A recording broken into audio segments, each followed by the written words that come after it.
من 1960 هيأت في درس الأستاذ بلاشير مترجم القرآن ريجيس بلاشير، طلب مني أن أهيئ محاضرة أو هذا حول قضية العامية في العالم العربي. فهيأت هذا في السوربون وتكلمت في الموضوع، واطلعت لمدة شهرين كل ما كتب وهو لا يحصى من لبنان إلى مصر إلى العراق، وخرجت بنتيجة واحدة، وهي أن العقبة الكأداء اللي تجعل من كل دعوة إلى أخذ اللغة العامية أو المحكية كما يقال في مصر كلغة وطنية هي قضية الحرف، بأي حرف تكتب. إذا كتبت بالحرف العربي لا فائدة في ذلك، إذا كتبت بالحرف اللاتيني ابتعدنا عن الموروث الثقافي العربي. وخطأ ديال اليونسكو عموما، أنا اشتغلت في اليونسكو وسمعتهم وعرفت الأفكار المسبقة ديالهم. هما كيظنوا أنه هناك تسلسل طبيعي بين الشفوي والكتابي، والأمر معاكس تماما، لأن الحضارة والتعامل الشفوي شيء يدل على مستوى معين ديال الثقافة وديال الإنسانية، وكيبقى معنا دائما إلى الآن باستمرار. وعندك مستوى آخر هو مستوى ديال الكتابة ديال الحرف، هذه ما نشأش عن الشفوي. واحد النهار قالوا الشفوي وغادي نكتبوا به، لا، نشأ مستقل تماما. تاريخ الكتابة كنعرفوه منين؟ عند المصريين وعند بلاد الرافدين، ما ندخلوش في التفاصيل. ولكن الإنسان اللي كيمشي للمدرسة ماشي باش يتكلم اللغة، ماشي يتعلم كذا، باش يتعلم الكتابة. فلذلك المسيد اللي حنا اش كنسميوه الكتاب. المدرسة فرنسا ايكول سكولا معناها الكتابة، واللغة المدرسة هي لغة أولا كتابية تلفظ فيما بعد، وليس من الضروري أن تكون هذا التلفظ بما هو مكتوب مطابق لما هو متلفظ للشفوي. الهدف من التركيز على لغة الأم وعلى الشفوية في أفريقيا وغير أفريقيا هو أنك تكون طبقة معينة من الناس اللي كي يقراوا بسهولة، ماشي أميين ولكن ماشي إليتري، يعني ما كيبقاوش أنالفابيت، ولكن كيوليو إليتري، يعني المفاهيم ديالهم محدودة باش يكونوا خدامين في المعامل فقط. المشكل هو أن هذا معناه أننا غادي نقصوا من عدد الأمية ربما من 50% أو 35 نهبطوا ل 15 ولا 10 بحال البلدان الإفريقية الأخرى، لأننا غادي نهبطوا المستوى بلغة الأم غادي يبقى في إطار المفاهيم محدودة، لأن هذه لغة الأم على اختلاف مفاهيمها محدودة المفاهيم. نعطيكم مثال واحد، يعني مثلا هي جهة الجغرافية بدا كيفسر له الطقس، باش غادي يقول له بالدارجة شنو الطقس؟ قول له تساقطات المطر، الاخر غادي يقول له الشتاء. الفرق ما بين الشتاء يعني المطر هذا والفصل وهذا في بعض المناطق كاينه له حاجه اخرى. في كتاب السياسه، في ديوان السياسه، من المقترحات اللي تقدمت بها مهتم بها واحد، الحمد لله، وهي ان قضيه التعليم خصنا ندخلوها بكل تفاصيلها في إطار الجهوية، ونعطي الصلاحيات للجهة يعني هذيك الاكزيكتيف، حكومة بحال داكشي ديال اسبانيا، وهذيك الحكومة المحلية هي اللي تتخذ القرار فيما يتعلق بأي لغة تستعمل، ماذا تستعمل، بأي حرف تكتب. أنا مستعد نمشيو بعيد في هذا الاتجاه. الفرق بيني وبين سي عيوش وهو أن هو كيبغي ينتقل من الشفوي إلى الكتابي. أنا كنقول العكس هو الصحيح. الشفوي له مجاله وهو لغة البيت، لغة العاطفة، لغة الأم وكذا، لغة التفاهم، لغة كذا.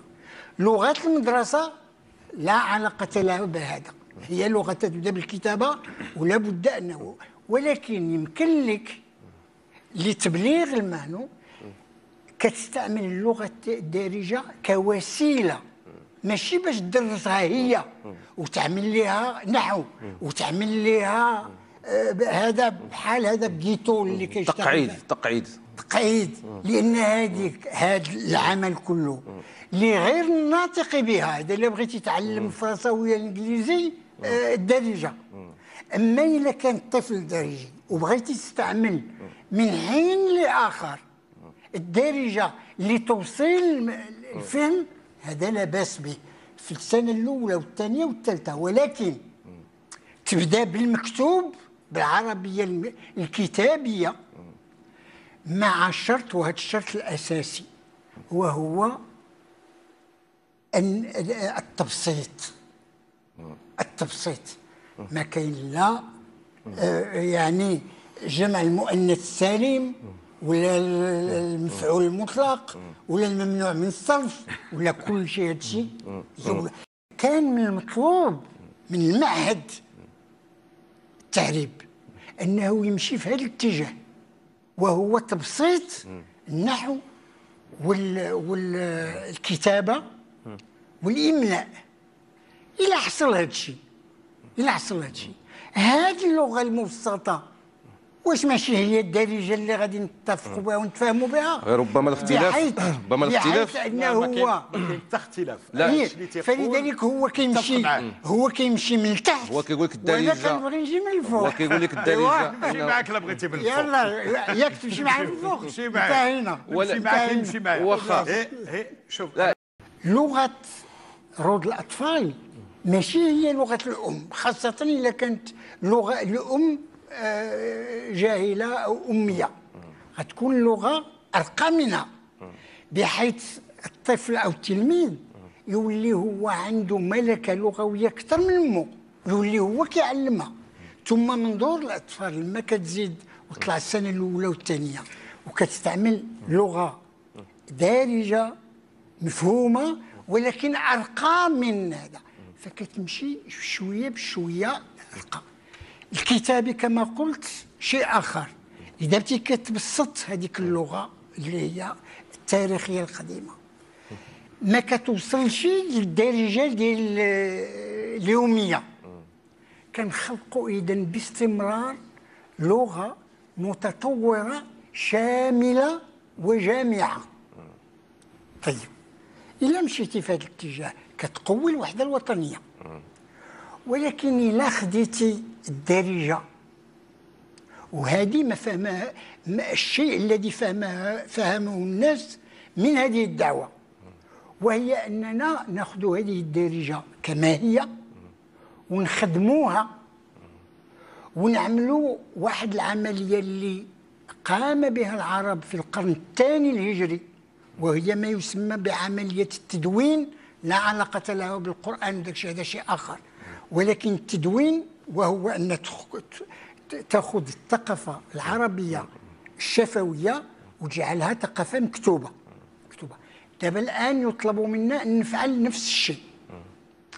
اذا فعلنا نفس الشيء ودعاة الامازيغيه عملوا نفس الشيء، ودعاة الحسانيه، وغدا تظهر لك حاجه اخرى ما تعرفهاش من حنا في عام 70 كنا الخطر ديالنا كيجينا من الفرنساويين، من فرنسا بالسياسه ديال السي محمد بن هيما اللي تعاملت ضده، هذيك الوثيقه الكبيره المعروفه اللي علم عليها 55 مثقف مغربي 1970. جابنا الان الخطر من الجانب الاخر، غدا غادي يجيو كذا. واش هذا ماشي تقويض للوحده الوطنيه؟ ثم اكثر من ذلك وهو التقوقع. عندك مثالين اللي خصك تاخذهم، وهما هي مالطا، لان اللغه المالطيه لغه عربيه. يما مالطا اخذوها استرجعوها المسيحيين، خداو هذه اللهجه اللي هي لهجه عربيه، كتبوها بالحروف اللاتينيه من القرن الرابع عشر، وتقدموا بها بهذه اللغه اللي هي لغه الام ديالهم، درسوها في الابتدائي. ما عندهم حتى مشكل، ما عندهم لا ديغلوسي ولا ولا ولا ولا. ولكن شكون اللي الان كيهتم باللغه المالطيه؟ تقوقعوا قوس المسح، بحيث غير كيوصلوا الخامسه اش كيتعلموا؟ الانجليزيه، كتولي هي اللغه ديالهم، التعامل في الاقتصاد في كذا في كذا في كذا. المثال الثاني وهي السواحليه، سوايلي، هي اللغه اللي اليونسكو كيعطوها كمثال في شرق افريقيا. شرق افريقيا، تنزانيا شويه كينيا وشويه جنوب الصومال. الصومال فيها جنوب الصومال. هذه السواحليه اللي ولا فيها اداب وفيها وفيها وفيها وفيها وفيها اداب، ولكن شكون اللي كيقرا لك السواحليه الان؟ وهذه اللهجه الا كتبناها غادي نجمدوها، وبعد 20 سنه غتولي عندك نفس الديغلوسيه ما بين الدارجه المكتوبه والدارجه المحكيه اللي بقيه كتطور، بدليل ان نفس الشيء حاصل الان الاتراك الان سولهم كيقول لك كلهم انهم لا يقرؤون ولا يفهمون خطب مصطفى كمال اللي هو المرجع ديالهم، لان خطب مصطفى كمال كانت في المستوى ديال التركيه المحكيه اللي تطورت بعد 50 سنه الان مخالفه تماما اللي قال لي هذا، قال لي خصنا نخدموها. قلت له يا سيدي الا بغيتي تخدم هذه اللغه ديال الشارع وخدم اللغه المكتوبه واللي غادي يساعدك فيها 300 مليون ديال العرب، هما ايضا عندهم نفس الهدف. اللي عملتي انت كتاب ديال في اللغه عندك 100 مصري و20 تونسي، وهذا كيساعدك. اما الا بديتي كتخدم غير اللهجه ديالك انت، شكون اللي غادي يساعدك؟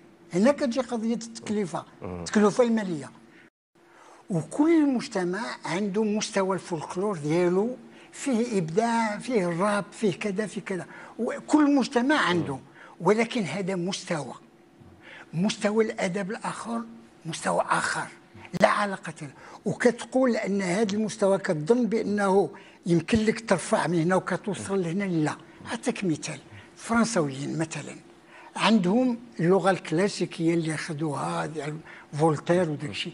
عندك سيلين كيكتب واحد الفرنساويه لا علاقه لها بهذيك الفرنساويه، ولكن سيلين كل واحد كيصفق له، كل واحد كيعجبو، ولكن حتى واحد ما كيكتب بحالو. وعمر شي واحد ما قال فرنسيه سيلين هي اللي غادي ندرسوها في المدرسه وهي اللي تكون المثل الاسمى ديالنا. ابدا. هذا الكلام على ان مستوى التعليم في المغرب ضعيف واننا كنبدروا بدون شيء، هذا الكلام كتسمعوا في كل بلد. سمعتوا في امريكا، كنسمعوا في فرنسا، كتسمع في انجلترا، في كل بلد. اتجهوا فقط الى وزاره التعليم، واقول ان هذا هو الدور ديالها، ماشي دور جهه اخرى. دور التعليم ان تهتم اولا وقبل كل شيء برود الاطفال. لو بريسكولار هو الاساس، دخل فيه واستعمال اللهجه الدارجه ما كاين مشكل، هو الاساس.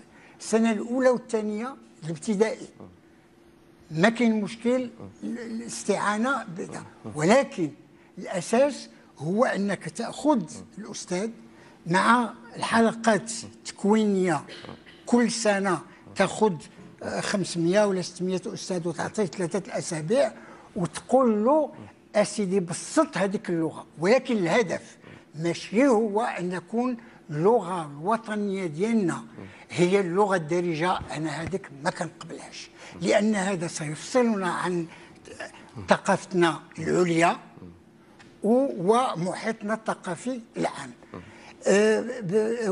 اكثر من ذلك هو انني انا لا اعتبر ان الدارجه المغربيه يوم تستطيع ان تكون لغه ثقافه رفيعه متقدمه في مستوى اللغات الاجنبيه، وانا غير مستعد اني افرط في لغه. انا كنتكلمك على الحال، ما كنتكلمش على الماضي او لا. في لغه دوليه كيتكلموا بها 300 ولا 400 مليون ديال الناس وكلهم كيخدموها، وستكون في يوم من الايام قريب او بعيد في مستوى اللغات الاخرى.